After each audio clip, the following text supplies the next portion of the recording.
People were crying before the service even began. The news spread quickly. Jeannie Seely's final farewell is today. Country music fans from all across America made their way to Nashville, holding flowers, wearing cowboy hats, and carrying old vinyl records with her face on them. For many, this was not just a funeral. It was the end of an era. Jeannie Seely wasn't just a singer. She was the voice that comforted broken hearts, the smile that lit up a stage, and the friend who made even strangers feel special. And now, she was gone.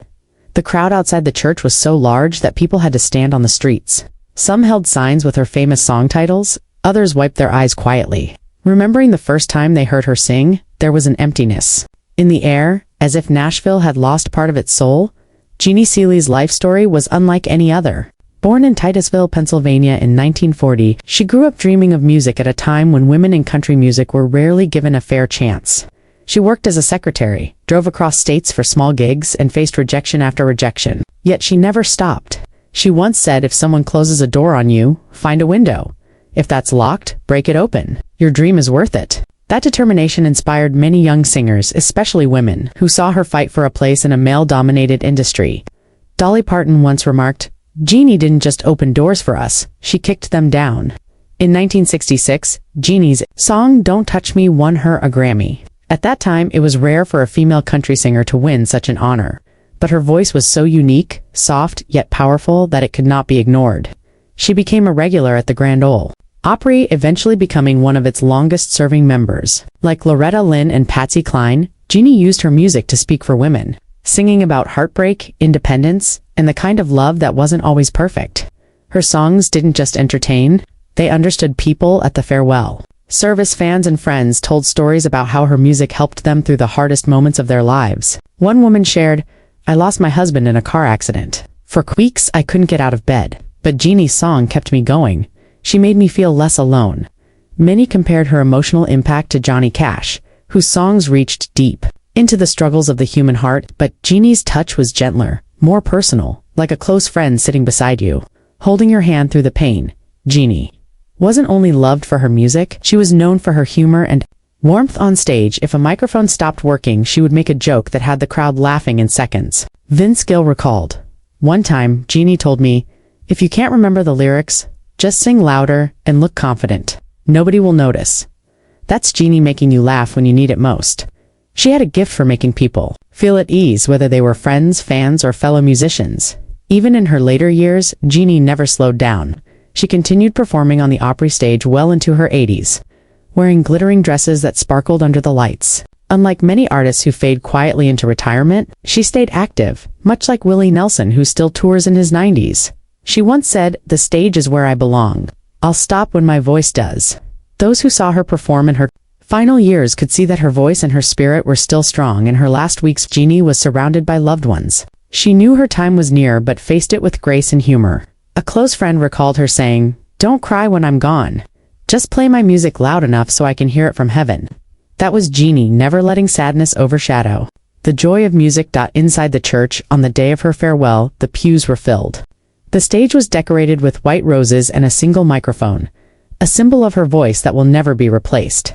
The service began with a recording of Don't Touch Me. As her voice filled the room, people sobbed quietly. Some closed their eyes and let the song carry them back to the moment they first heard her sing. Fellow artists paid their respects. Dolly Parton's voice broke as she said in a video message, "Jeannie was my friend, my sister in music. I'll miss her every day." Reba McEntire compared her to Patsy Cline, saying she had that same ability to make a song feel like your own story. Garth Brooks added, "When you walked into the Opry and saw Jeannie, you felt like everything was right with the world." Jeannie's bond with the Grand Ole Opry was legendary. She performed there for more than 50 years, longer than most artists in history. Her loyalty to that stage and her audience was unmatched. Like Dolly Parton, she built her career on authenticity. Like Loretta Lynn, she spoke the truth in her songs. But what set Jeannie apart was her personal connection to fans. She remembered names, sent handwritten notes, and even called fans on their birthdays. Outside the church, fans played her music on portable speakers. A group from Texas had driven over 800 miles just to be there. One man held up a sign that read, "Thanks for the music, Jeannie, you saved me." Younger artists spoke about how Jeannie had inspired them. Casey Musgraves admitted, "I wouldn't have dared to be myself without women like Jeannie showing me it was okay." The emotional high point of the service came when a gospel choir sang Amazing Grace. The harmony filled the church, and even the most composed faces broke into tears. It was a moment when everyone realized they were saying goodbye for real. But despite the sadness, the day was also filled with laughter as friends told funny stories. Remembering her love for fancy boots, strong coffee, and playful banter backstage, her family spoke last. Her niece said, "Aunt Jeannie told me that success isn't about awards. It's about leaving people better than you found them, and she did that every single day." As the service ended, the crowd stood and applauded, not because it was a performance, but because it was the only way to honor her. Her casket was carried out to the sound of her song, "I'll Love You When I Can." People reached out to touch the edges as if holding on to her one last time. In the days before the service, Nashville radio stations played Jeannie's songs back-to-back in her honor. Callers shared their memories live on air. One elderly fan said, "I first saw her perform in 1968. I was a young soldier on leave, and her voice reminded me of home. I never forgot it."